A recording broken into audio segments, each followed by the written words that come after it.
Mesdames, Messieurs, bonsoir. Bienvenue à toutes et à tous dans cette session d'information sur la télévision Labari. Nous sommes dimanche 10 décembre 2023. Comme chaque dimanche, vous le savez, nous recevons un invité. Aujourd'hui, il s'agit de Madame Arvene Salogo Aissata. Elle est la présidente d'un regroupement d'organisations de la société civile burkinabé qui lutte pour la sauvegarde de l'intégrité du territoire burkinabé. La structure est dénommée Arves pour le développement national. Madame Arve, bonsoir.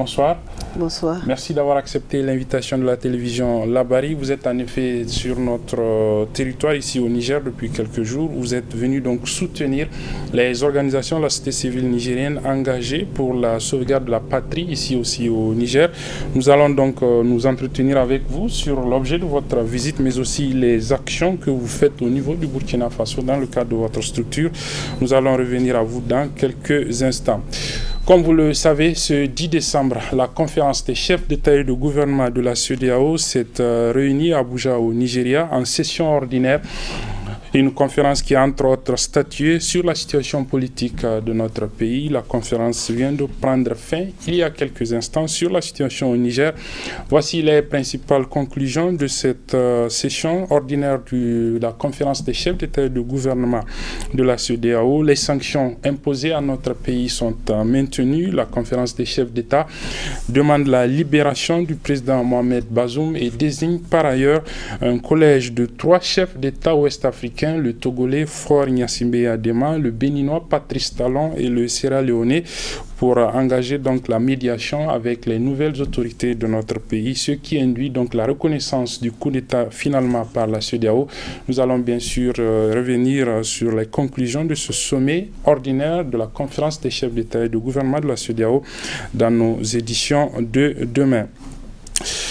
Le Niger, vous le savez, à l'instar de la communauté internationale, célèbre ce jour, 10 décembre, la Journée mondiale des droits de l'homme, avec pour thème cette année dignité, liberté et justice pour tous.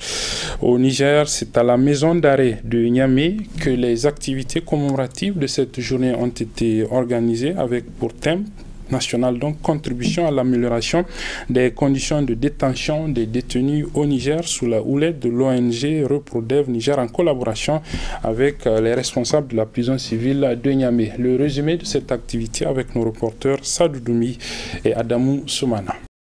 Magnifier la journée dédiée de par le monde aux droits humains, tel est l'objectif assigné à la présente cérémonie qu'abrite la maison d'arrêt de Niamey sur l'initiative des responsables de cette dernière en collaboration avec l'ONG Reprodev Niger. Une commémoration de cette journée pour laquelle au Niger les décideurs sont interpellés pour une amélioration des conditions de détention des détenus au pays. Occasion pour les organisateurs de présenter chacun à l'assistance leurs structures respectives. Le premier quartier de la maison d'arrêt de Niamey a été construit en 1947 pour une capacité d'accueil de 350 places. Avec l'évolution du temps et le poids démographique, 2 annexes ont vu le jour afin de mieux protéger les droits des détenus. Il s'agit du quartier des mineurs, construit en 1998 sur financement de l'UNICEF pour une capacité d'accueil de 60 places, et du quartier des femmes, construit en 2007 sur financement de la coopération canadienne pour une capacité de 45 places. Ces 3 quartiers de la maison d'arrêt de Niamey, qui totalisent une capacité d'accueil de 455 places, compte à ce jour un effectif global de 2037 détenus, dont 61 femmes, 1872 hommes, 101 mineurs garçons et enfin 3 mineurs filles, soit un taux d'occupation de 447,69%. Nous ne saurions terminer notre propos sans vous réitérer nos sincères remerciements pour nous avoir honorés de votre présence, à Monsieur le ministre de la Justice et des Droits de l'Homme, garde des Sceaux, pour tous les efforts qu'il ne cesse de déployer pour améliorer les conditions de vie des détenus. Notre réseau, un collectif de droits de l'homme, créé en 2011, intervient dans la promotion des droits humains à travers plusieurs actions de plaidoyer et suivi de mise en œuvre des recommandations de l'examen périodique universel, dont on peut citer entre autres, dans le cadre du projet d'assistance des lieux de détention en alimentation et en eau potable aux détenus, nous retiendrons le fonçage d'un puits moderne à la maison d'arrêt de Oualam à travers nos partenaires humanitaires pour un coût global de 7 millions de francs CFA.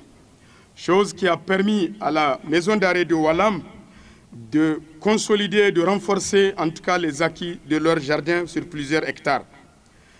Reprodev a organisé plusieurs opérations de distribution gratuite d'aliments chauds et de repas chauds au quartier mineur de cet établissement. Quant au ministre de la Justice en présidant cette cérémonie, il n'a pas manqué de prendre des engagements au nom du gouvernement afin d'œuvrer pour l'amélioration des conditions des détenus au Niger. Nous allons continuer à agir pour que, enfin, non seulement que l'humanisation du milieu carcéral soit une réalité, mais aussi que le désengorgement des établissements pénitentiaires soit aussi une réalité. Et cela en application ou en conformité avec les règles du droit que notre pays s'est souverainement donné. Nous en avons les moyens, nous avons la capacité et la volonté d'y aller. Nous n'allons pas faillir. Pour leur part, les détenus ont livré un message acquis de droit. Nous nous engageons à lutter contre la récidive en milieu de détention. Excellence, Monsieur le Président de la République, chef de l'État, Excellence, Monsieur le Premier ministre, chef du gouvernement, Excellence, Monsieur le ministre de la Justice et des Droits de l'Homme, garde des Sceaux, veuillez continuer à assister les détenus et les lieux de détention, particulièrement les mineurs et les femmes, pour une meilleure condition d'humanisation. Toutes nos félicitations et remerciements au régisseur, à son personnel et à toute l'équipe de l'ONG Reprodev Niger. Qu'Allah bénisse le Niger et son peuple. Pour joindre l'utile à l'agréable, les détenus ont en cette occasion eu droit à des prestations aussi culturelles que sportives. A noter aussi que le mouvement Tournons la page Niger a gracieusement offert un don aux détenus de la prison civile de Niamey. L'inauguration d'un espace vert dédié à l'icône de la lutte contre l'apartheid Nelson Mandela a marqué la fin de cette cérémonie. Dans le cadre toujours donc de cette journée internationale des droits de l'homme, l'ancien vice-président de l'Association nigérienne des droits de l'homme, ANDDH, M. Ali Seydou, s'est prononcé sur la célébration donc de cette journée qui est célébrée cette année ici au Niger, comme vous le savez, dans un contexte assez particulier. Je vous propose de le suivre. Le contexte, le droit à la vie tout court, le droit à la sécurité, le droit à l'alimentation, le droit à l'éducation, c'est difficile au Niger, c'est même catastrophique. Et c'est vrai, jusqu'en tout cas, au 26 juillet 2023, la situation était difficile sur près de 2/3 du territoire national. Je vais citer Difa, Maradi, Tawa, Tillabéri. Toutes ces régions étaient enclins à des difficultés énormes d'aller devenir de sécurité, de santé, d'éducation. Il y a une trentaine de droits, mais aujourd'hui, dans le contexte dans lequel nous nous trouvons, les 10 droits essentiels qui sont le droit à la sécurité, le droit à l'éducation, le droit à la santé, le droit à aller au venir, le droit à la justice, tous ces droits-là, aujourd'hui, se pose avec beaucoup d'acuité au Niger. Avec l'avènement du CNSP le 26 juillet 2023, nous osons espérer que ces bandits armés qui nous empêchent de dormir, d'aller, de venir, d'ouvrir les écoles, des centres de santé, peut-être que cette situation sera aplanie et que le Niger pourrait connaître les droits les plus élémentaires que nous souhaitons tant pour le peuple nigérien. La suite de ce journal, vous le savez, depuis les événements du 26 juillet dernier, les brigades de veille citoyenne ont été mises en place un peu partout sur le territoire de la communauté urbaine de Niamey, notamment au niveau du rond-point Escadrille, mais aussi à plusieurs points stratégiques de la ville de Niamey. Comment fonctionnent 4 mois après ces brigades donc, de veille citoyenne? Élément de réponse dans ce reportage de Sadou Doumi et Adamou Soumana. Initié à l'origine pour non seulement exiger le départ des troupes françaises du Niger, mais aussi et surtout pour sécuriser certains points stratégiques de la capitale, les comités de veille érigés en brigade poursuivent de nos jours encore leur bénévolat pour la sauvegarde de la patrie. Ces jeunes volontaires nous parlent de leur activité et les raisons qui les ont motivés à s'y donner corps et âme. Si on voit des individus mal intentionnés qui sont venus, la première des choses qu'il faut faire, on va essayer de comprendre la personne là qui l'a amené ici. Si on voit qu'ils sont en train d'exagérer, là il y a les autorités qui sont à côté, la gendarmerie est tout ici, la commissaire, il y a la police qui est derrière, juste derrière nous là. Donc on va directement les dire ce qui se passe quoi. Voilà comment ça fonctionne ici, Inch'Allah. On le fait parce qu'on veut être là au nom du peuple et c'est ça la cause quoi. Voilà. Le combat est en train d'être gagné. C'est ce que je peux dire en tout cas. Pour le moment, tout est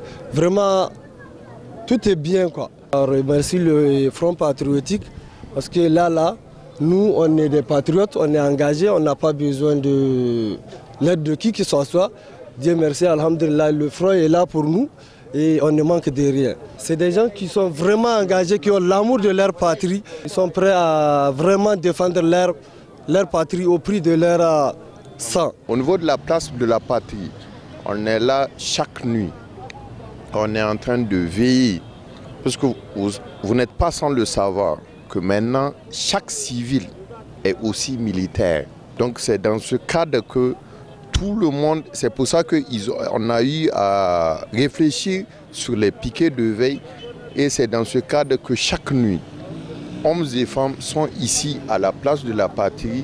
Au-delà de ces sacrifices consentis volontairement, ces jeunes lancent un vibrant appel à la résilience parce qu'on a décidé pour une souveraineté pleine et entière et pour ça il faut des sacrifices et c'est pour ça que chaque nuit, chaque jour, les gens ont délaissé leur famille pour venir au niveau des piquets de veille pour soutenir la République. Nous sommes en train d'encourager les autorités. Nous remercions la création de l'Alliance des États du Sahel et que maintenant nous voulons qu'on aille plus dans une intégration économique et politique. Force est de constater que les événements survenus le 26 juillet dernier, bien qu'affectant négativement le vécu quotidien des Nigériens suite aux sanctions à eux imposées, ont amené les concitoyens à avoir un amour sans faille pour leur patrie et surtout déterminés pour son indépendance totale, n'en déplaise aux ennemis internes et externes du Niger. Toute autre chose est toujours en lien avec ces événements du 26 juillet dernier. Le rond-point du quartier Gawé, dans le 5e arrondissement communal de la ville de Niamey, porte désormais le nom du président du Conseil national pour la sauvegarde de la patrie, le général Abdraman Tiani. Le baptême de ce rond-point a eu lieu hier dans la soirée en présence de plusieurs invités. C'est une initiative d'un habitant du quartier Gawé, donc de Niamey, à la personne de M. Adamou Ibrahim Dissisco. Le résumé de cette cérémonie de baptême du rond-point du quartier Gawé au nom du président du CNSP avec nos reporters Sadou Doumi et Adamou Soumana. Depuis l'avènement du CNSP à la tête du pays, les Nigériens ne cessent d'apporter leur soutien indéfectible aux nouvelles autorités du pays. C'est dans ce sens qu'un digne fils du pays a décidé de marquer son soutien au CNSP d'une encre indélébile en dédiant ce rond-point au chef de la transition nigérienne à la grande satisfaction d'un de ses soutiens. On a 2 événements en heure. L'inauguration qu'a initié M. Alhaji Adamou Dissisco de tout nouveau rond-point Tiani à Gawé et, comme à notre habitude, la terre à terre. Le thème d'aujourd'hui, c'est la chronique du jour, la CEDEAO. Occasion pour Soumaïla Ali Hamani d'exhorter les Nigériens à être résilients davantage et ne cesser sous aucune pression d'où qu'elle vienne, tout en lançant un appel aux autorités. Mon général, prenez votre silo, sortez-nous de ce syndicat-là. Ceux qui ont bloqué, ils n'ont qu'à garder. Passons à autre chose. On a l'or. On peut consigner l'or pour nous créer notre propre monnaie. C'est notre monnaie. On devient prisonnier de ces gens-là. Et on ne sera plus d'accord. Le Nigérien, on dit non. Non à la CEDEAO, non à l'Union européenne, non à l'UEMOA. Parce que c'est des syndicats qui ne répondent pas au nom des peuples. On n'en veut plus. Je dis vive le Niger, vive le peuple nigérien et vive le CNSP. Ainsi, à travers cet ouvrage, le général Tchani Abdourahmane restera à jamais gravé dans la mémoire des Nigériens et plus particulièrement des populations de la commune Niamey 5 grâce à cette initiative d'El Hadj Adamou Ibrahim, plus connu sous le sobriquet de Sixo. Voilà, nous en venons donc à notre invité. Comme je l'annonçais au début de ce journal, nous recevons ce soir Madame Harvey Né Salogo Aïssata. Elle est la présidente d'un regroupement d'organisations de la société civile burkinabé qui lutte pour la sauvegarde de l'intégrité du territoire du Burkina Faso, confronté, comme vous le savez, comme notre pays, aux assauts des groupes terroristes. La structure que dirige Madame Hervé est dénommée Harvest pour le développement national. Madame Harvey, bonsoir à nouveau et merci encore une fois d'accepter donc l'invitation de la télévision de la Bari. Je disais que vous êtes ici au Niger depuis quelques temps pour soutenir justement le mouvement des organisations de la société civile pour la sauvegarde de la patrie. Alors, d'où est-ce que l'idée de venir ici au Niger, je rappelle que vous avez assisté notamment hier à cette gigantesque manifestation organisée justement par les organisations de la société civile réunies au sein du Front patriotique pour la souveraineté. Comment est-ce qu'il faut interpréter votre venue ici au Niger? C'est le soutien à ces organisations de la société civile. Disons, comment vous l'appréciez? Vous appréciez cela depuis le Burkina Faso et qu'est-ce qui vous a conduit à venir sur le terrain les soutenir physiquement? Je vous remercie. Et, franchement, c'est pour vous dire que c'est une association sœur, les femmes engagées du Niger, qui nous ont invités. Ils m'ont envoyé une lettre d'invitation de venir les accompagner pour la lutte parce qu'ils nous suivent depuis le Burkina. L'engagement qu'on a pour notre patrie, l'engagement qu'on a pour l'Afrique, pour l'AES. Donc ils nous ont demandé de venir nous associer à eux pour qu'on essaie ensemble de voir comment on peut aménager les trois États pour accompagner nos trois présidents. Donc c'est à l'initiative, comme vous le dites, de la structure qui est membre du Front patriotique, des femmes engagées, que vous êtes là. Comment vous appréciez leur engagement depuis le Burkina Faso et une fois ici sur le terrain, comment vous appréciez leur engagement à accompagner justement ce processus de transition en cours ici au Niger? Ok, je vous remercie. Et en tout cas, nous, en étant loin, on les observait parce que je peux dire que c'est le dernier des bébés qui vient de naître, mais on a apprécié parce que dès le coup d'État, nous, on était en joie. On était en joie parce qu'on se disait, ouf, voilà, j'espère bien que cette déclaration va dire la patrie ou la mort et il va aller vers nous ce que nous voulons. Et vraiment, c'était une liasse de joie sur toute l'étendue du territoire du Burkina. Parce que les gens étaient fiers de ce coup d'État. Parce que Bazoum, le monsieur qui était là, je ne vais même pas prononcer son nom parce que je n'en veux même pas. Voilà. Parce qu'il était là pour servir l'Occident. Et nous, on priait, les musulmans ont prié dans les mosquées, les chrétiens ont prié dans les églises. Les païens ont tué leur coq pour demander à ce qu'il y ait un changement au Niger. Et pour libérer l'Afrique, il faut que le Niger ait un changement adéquat qui va aller vers chercher des partenariats d'autres que l'Occident actuellement, que l'Union européenne. Et vraiment, Tchani et son gouvernement sont la bienvenue. Parce que c'est une satisfaction pour nous, Africains. Et on est fiers. Et nous sommes venus parce qu'on a bravé. Pour venir ici, ce n'est pas de l'eau à boire. Hein. C'est un périple de combattants. Parce que c'est il faut passer par le Togo, le Bénin, venir à la... en tout cas, il y a un nom que je n'arrive pas. Malamvi, pour traverser le fleuve. Avec des pirogues, avec nos bagages, pour venir jusqu'au Niger, il faut le faire. C'est ça. Alors, je disais que vous avez notamment pris part à la manifestation d'hier. Comment vous trouvez la mobilisation ici des citoyens, puisque vous le disiez, depuis le 26 juillet, il y a eu quand même une forte adhésion de la population autour des idéaux du CNSP. Comment vous trouvez l'engagement, le niveau, si par exemple vous devez le comparer par rapport à ce qui se passe au Burkina, comment vous trouvez l'engagement des citoyens de façon générale et des femmes à accompagner ces autorités, disons ces processus de transition dans les 3 pays de l'AES ou du Niger en particulier? Pour moi, c'est positif. Hein, parce que j'ai vu la mobilisation d'hier. Waouh! C'est du jamais vu au Niger. Que tout un peuple se mette debout pour accompagner un pouvoir, c'est du jamais vu. Donc, moi, j'ai été satisfaite.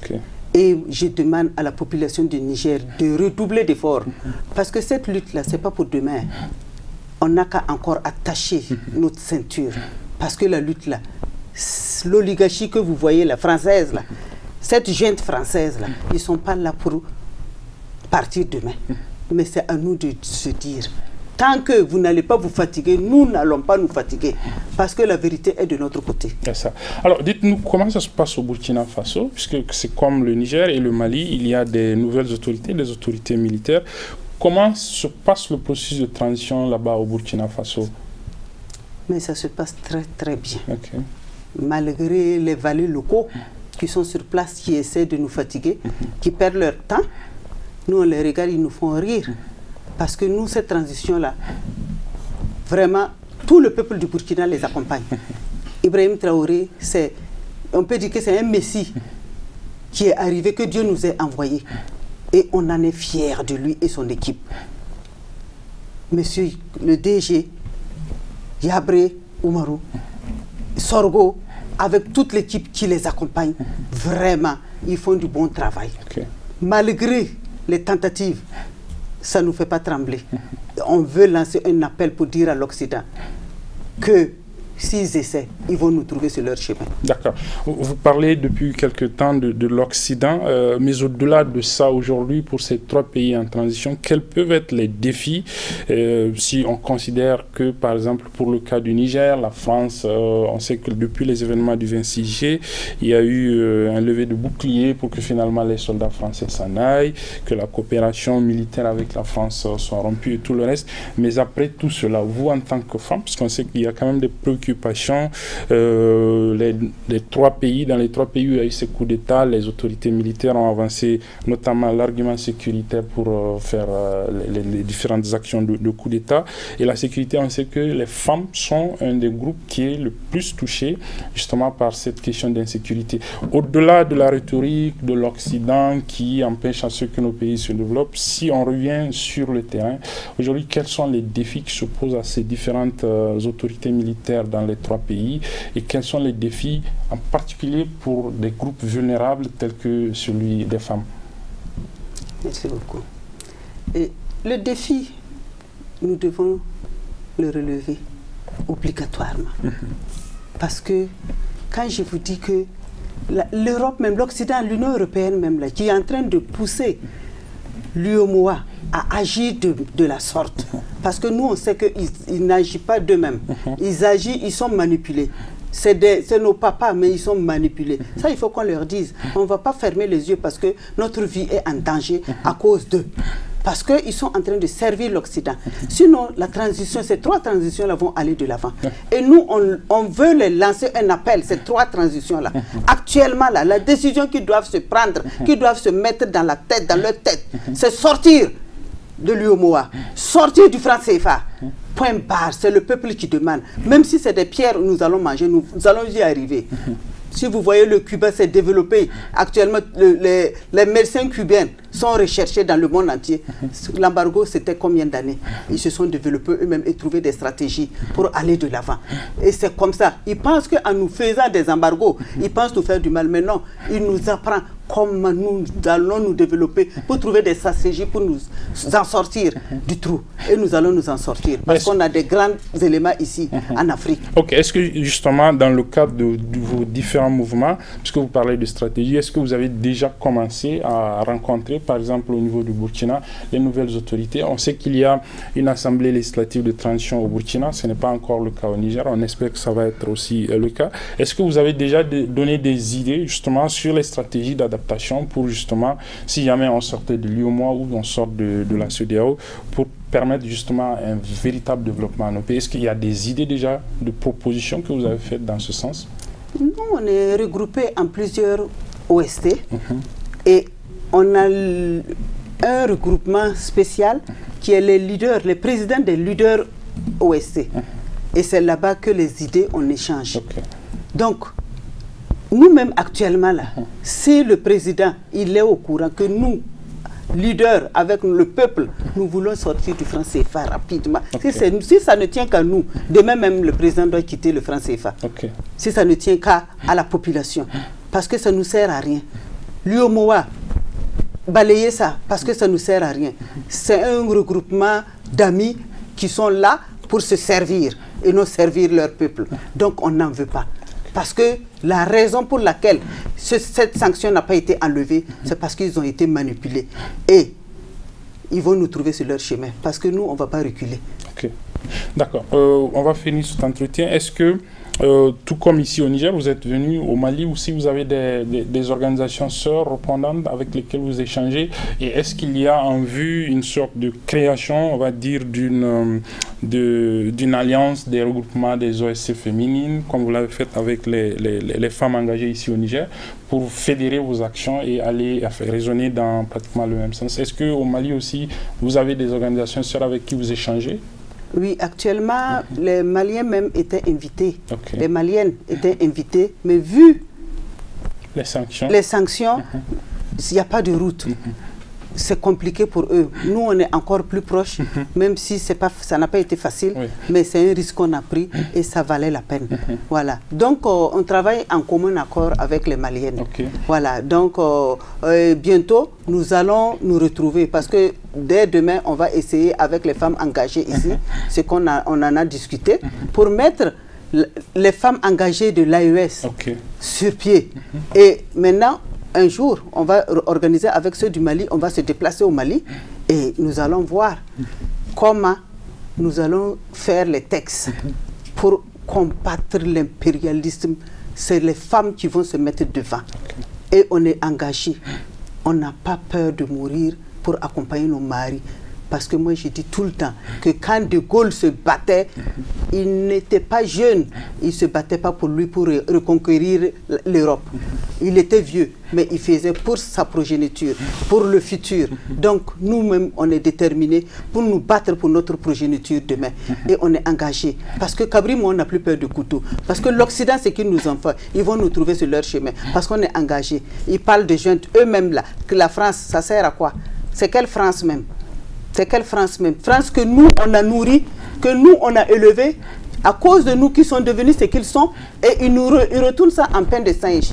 Ah oui, en monnaie de singe. Ah oui, oui. Merci pour leur remerciement. Mais nous allons leur faire voir que la raison, le pas qu'ils ont emprunté, n'est pas la bonne. Voilà. Madame Hervé, avant de clôturer ce journal, en vous donnant peut-être un mot de la fin, j'ai lu quelque part que vous étiez la première femme au Burkina à mettre sur place une équipe de football. C'est bien cela? Est-ce que vous pouvez brièvement nous parler de ça avant de refermer ce journal, l'entretien? Bon, je peux vous dire qu'effectivement, et je suis la première des équipes des femmes à avoir une équipe officiellement reconnue.